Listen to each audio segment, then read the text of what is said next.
Le sujet du jour, ce sera les petites tromperies du quotidien. Tout simplement parce que j'ai deux super exemples ici et franchement, j'en étais pas contente. Mais ça m'arrive à moi comme ça arrive à vous. Et pourtant, je suis hyper avertie. Je suis une liseuse d'étiquettes. J'ai fait attention à ce que j'achète.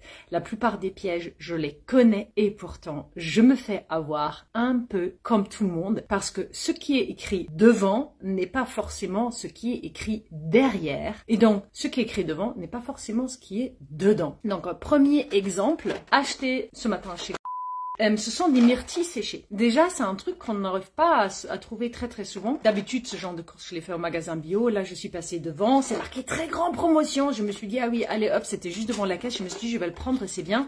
10 myrtilles. J'avais pensé tromperie. Parce que aujourd'hui, ce qu'on nous vend comme myrtilles, ce sont des bleuets. Donc quand vous achetez les myrtilles frais là, en fait, que vous voyez ces dernières années débouler sur nos étalages, et c'est marqué myrtilles alors qu'ils sont grosses comme ça et ils sont bleu-violet un peu grisés. Quand vous croquez dedans ils sont verts. Ce ne sont pas des myrtilles, ce sont des bleuets. Des myrtilles sont noires et à l'intérieur sont noirs et quand vous croquez dedans, c'est noir. La langue est noire, bleue et ça tache feu de Dieu, vous n'arrivez pas à le sortir. Ça, ce sont des vrais myrtilles avec des vrais antioxydants. Alors les autres, ce sont des baies sympathiques au goût, mais ça n'a absolument pas du tout les mêmes propriétés. Et je me suis dit, ok, bon, je vais prendre ces trucs séchés et je vais vérifier à la maison est-ce que ce sont des bleuets séchés ou des myrtilles séchées. Donc en fait, j'ouvre le truc, je suis super content, je croque dedans et en fait, le truc est tout noir dedans. Donc je me suis dit, ah c'est bien, ce sont des vraies myrtilles séchées. Et juste, j'ai pensé ça une fraction de seconde et après, directement est arrivé le goût sucré, super sucré. Alors qu'une myrtille n'est pas sucrée, elle est douce, mais elle n'est pas fort en sucre, même pas quand elle est séchée. Et là, je me suis dit, ah merde, petite tromperie légale du quotidien. J'ai retourné et j'ai lu la liste de 3 ingrédients qui est dedans.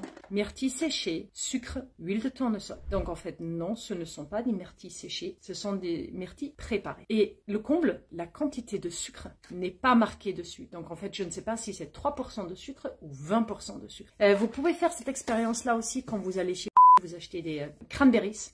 Les cranberries sont très acides et pas forcément très sucrés et donc la plupart des gens ne les trouvent pas trop bons. Donc en fait, la plupart des industriels ajoutent du sucre dessus. Et par exemple, je pense que les cranberries des il doit y avoir 15 ou 20% de sucre dedans. Donc vous achetez des baies qui ont des propriétés et qui sont bons pour la santé et pourtant ils ont rajouté du sucre raffiné ou du sirop de glucose. Donc en fait ce sont des choses qui sont quand même très mauvais pour la santé et qu'on mange malgré nous parce qu'il y a un moment donné, comme moi, on en a marre de tout retourner, de tout lire, de tout vérifier parce que ça en fait trop. Et ça m'est arrivé une deuxième fois. Ça fait juste 3 fois que je fais les courses que je me suis dit ah je voulais acheter de la vitamine C pour cet hiver. Donc boutique bio, hein, ça arrive aussi dans les boutiques bio, je me jette un petit acérola. Et là, sur le flacon, c'est marqué acérola 1000. Donc, en fait, moi, je pense 1000 mg. Hein, et en dessous, c'est marqué vitamine C naturelle. Je me dis, super, c'est 1000 mg de vitamine C naturelle comprimée qui est dedans. Arrivé à la maison, je regarde la posologie, comment le prendre et tout ça. Et j'ai commencé à lire ce que je n'ai pas fait dans la boutique bio. J'aurais dû, j'ai pas fait. Et là, c'est marqué qu'il y a 1000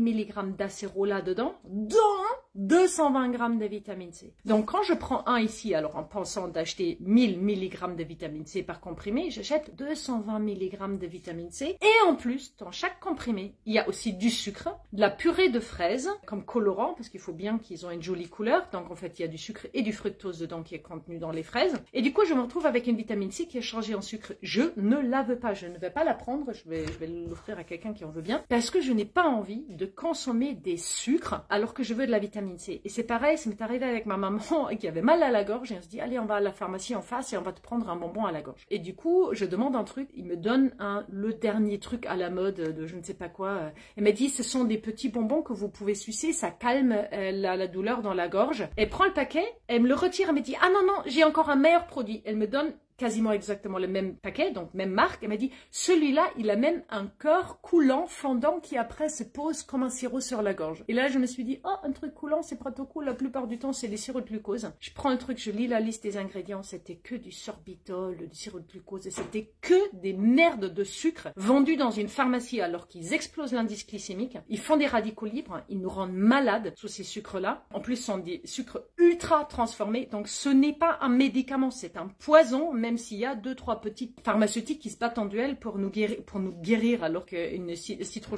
avec du miel, ça fera exactement la même chose. Du coup, je dis non, on va pas prendre ça, merci. Je lui ai rendu le truc et je me suis dit, et ma mère m'a dit, oh, ça t'as pas un truc à la menthol, au moins un truc. Je dis, écoute, on va prendre un Ricola, bonbon Ricola. Je prends le Ricola devant la caisse à la pharmacie, je regarde, je dis, mais attends, on va quand même retourner parce qu'avec un peu de chance, au moins c'est juste du vrai sucre, juste du sucre cristallin, quoi, comme nous on l'a à la maison. Je retourne le truc, le premier ingrédient, ça n'est plus le sucre, c'est le sorbitol. Donc en fait, c'est encore une autre merde ultra transformée sucrée qui est mauvais et néfaste pour le corps et pourtant c'est vendu dans une pharmacie sous le sigle de la santé. Faites attention à ce que vous achetez, lisez, retournez, regardez. Si ce n'est pas un aliment naturel comme sucre, ça ne sert à rien de le prendre parce qu'un sorbitol ou les sucraloses, tous les autres trucs, ça n'a aucun sens pour votre santé ni pour votre corps, même si c'est vendu sous forme de médicaments. Et il faut même dans les compléments alimentaires faire très attention de ne pas accumuler une quantité hallucinante de substances mauvaises et néfastes pour le corps. Et ça, pas uniquement dans nos aliments, mais aussi dans tout le reste. Donc, si j'ai un truc à vous dire aujourd'hui, méfiez-vous de tout ce que quelqu'un d'autre a touché avant vous dans un but commercial et de marketing pour vous le vendre au mieux. Si cette vidéo vous a parlé et vous vous êtes reconnu dans cette approche au corps, n'hésitez pas à la liker, commenter et la partager et vous abonner à cette chaîne. Ça vous permettra de nous rendre un peu de cette énergie qu'on vous partage à travers les vidéos de cette chaîne pour la faire grandir